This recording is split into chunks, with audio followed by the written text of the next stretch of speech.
Bonjour à tous, heureuse de vous retrouver dans ce énième numéro de votre magazine Afrobasket. Sans plus tarder, découvrons ensemble le sommaire de cette édition. Dans ce 210e numéro, nous verrons le parcours des équipes qualifiées pour la BAL Division Est. Jordan Noura, à travers sa fondation, organise des camps dans les pays de la zone 3 de FIBA Afrique. Pour terminer, Afrobasket va à la rencontre de Sylvie Kota, ancienne joueuse et ancienne présidente de la Fédération gabonaise de basketball. Dans notre série En route pour la BAL, nous avons vu le parcours des équipes qualifiées de la division Ouest. Voici maintenant celui de la division Est.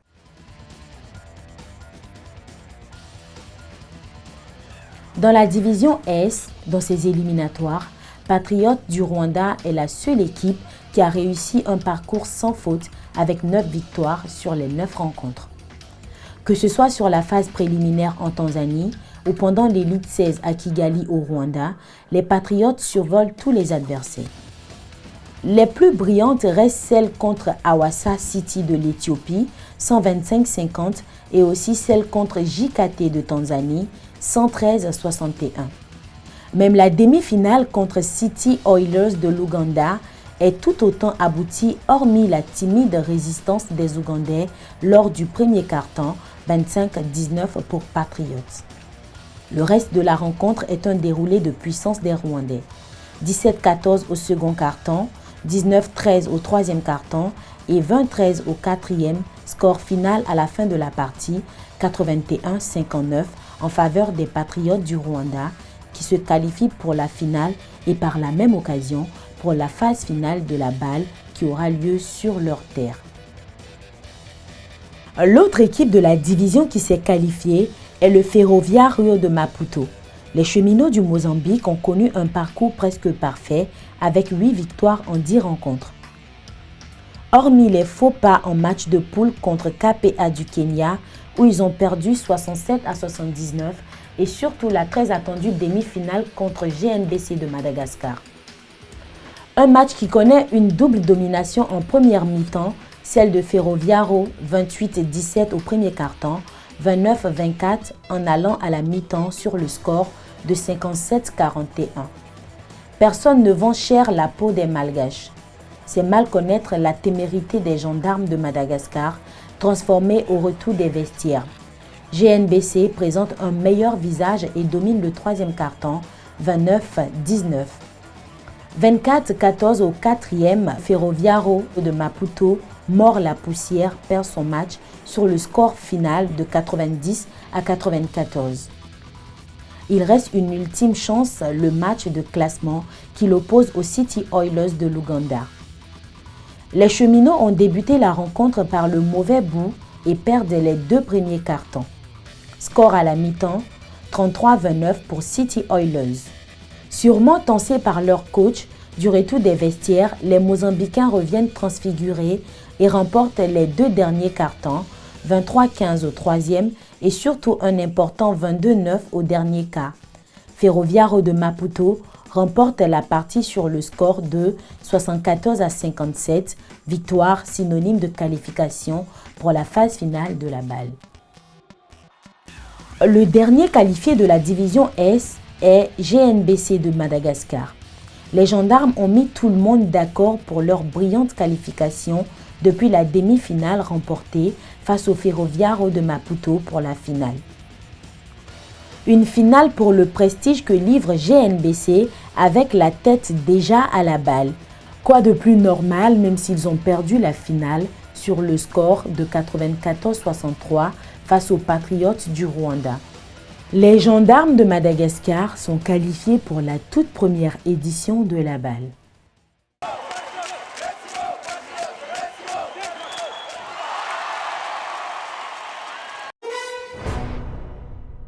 Lors de la FIBA Afrobasket en 2013 à Abidjan, il faisait partie des jeunes admirateurs dans les gradins. Après son draft en NBA, Jordan Noura organise des camps en collaboration avec la zone 3 de la FIBA Afrique pour les jeunes. La première étape de cette première édition s'est déroulée à Abidjan. Reportage. Lorsqu'en 2013, la Côte d'Ivoire a organisé l'Afrobasket, personne ne se doutait que, parmi les enfants présents dans les gradins, l'un d'entre eux deviendrait un joueur de la NBA. Né d'une famille de basketteurs, le jeune Jordan Nwora, joueur des Milwaukee Bucks, à travers sa fondation, s'est fixé un objectif: promouvoir le développement du basketball africain à travers des camps de formation, des cliniques et bien d'autres activités qui favorisent l'essor du jeune africain à travers le basketball. His main goal is giving back. He has been to Africa with me since he was a little baby. Son objectif premier est le retour d'ascenseur. Il était en Afrique lorsqu'il était plus jeune encore. Il essaie de faire ce qu'il faut avec les Milwaukee Bucks et il a offert cette opportunité de venir en Afrique, aider ces jeunes qui pour la plupart n'ont jamais eu la chance de participer à un camp, d'avoir tout frais payé à assister à celui de la fondation Jordan Nwora.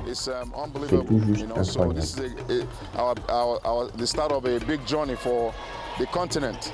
Vecteur de développement du basket jeune, la zone 3 de FIBA Afrique dans ses actions est associée à cette tournée. Le but pour la zone n'est pas d'avoir plus de joueurs en NBA, même si ceci serait un bonus. No, well, it's not really about developing them to be NBA players. If they become NBA players, good.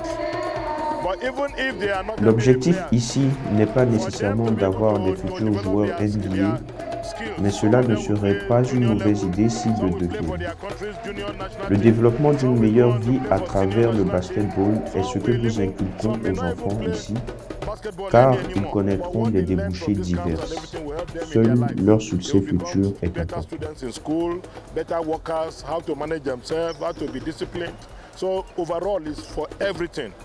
Accueillir le tout premier camp de la fondation Jordan Nwora sur son sol est un élément de plus pour son développement à travers des camps d'entraînement et de formation de ses encadreurs.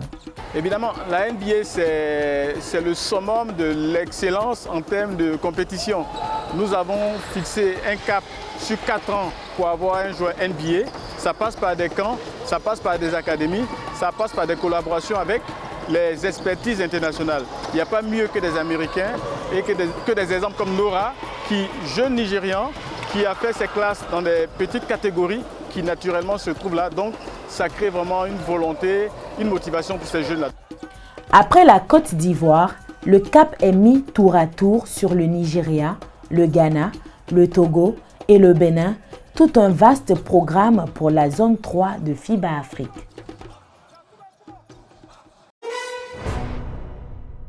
Ancienne internationale gabonaise, également ex-présidente de la Fédération gabonaise de basketball, Sylvie Kota nous a accordé une interview à Afrobasket.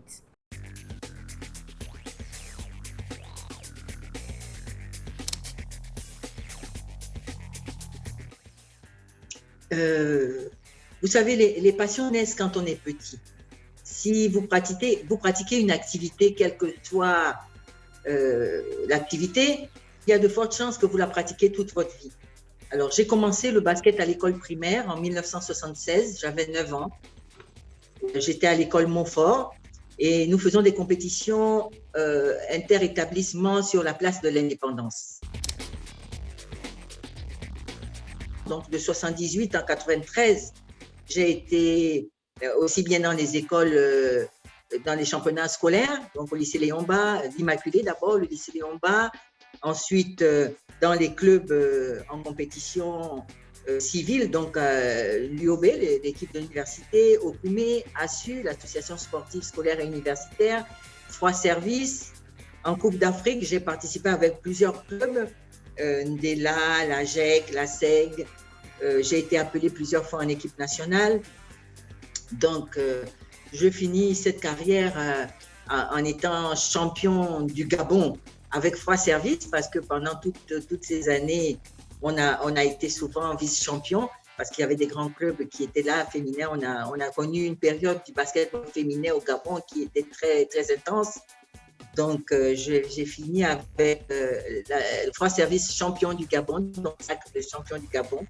J'ai occupé des postes de secrétaire général de la Fédération gabonaise de basketball de 1994 à 1996. J'ai été aussi trésorière de la Fédération gabonaise de basketball.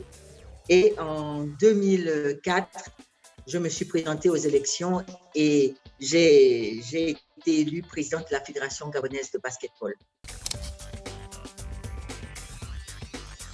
Plusieurs pays ont mis l'accent sur les infrastructures et la formation, ce qui nécessairement porté des fruits.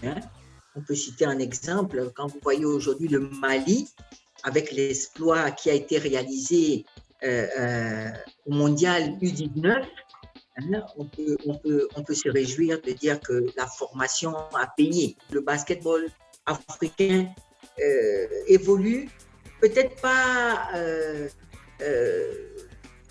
comme on aurait pu l'espérer 60 ans après, mais je pense qu'il y a des conditions qu'il faut mettre en place pour faire en sorte qu'on ait une évolution plus fin. Alors, cette initiative est louable. Elle est louable et l'autre-opportunité de la balle qui n'est pas moindre pour les Africains serait de vivre de leur passion en restant en Afrique. Le but de la balle qui est justement, qui permettrait donc à nos joueurs africains de pouvoir au moins vivre de cette passion, mais en restant en Afrique plutôt que de s'expatrier. C'est la fin de Afrobasket, le 210. Merci à vous de l'avoir suivi et à très bientôt pour un nouveau numéro. D'ici là, soyons sains et respectons tous les mesures barrières à la COVID-19.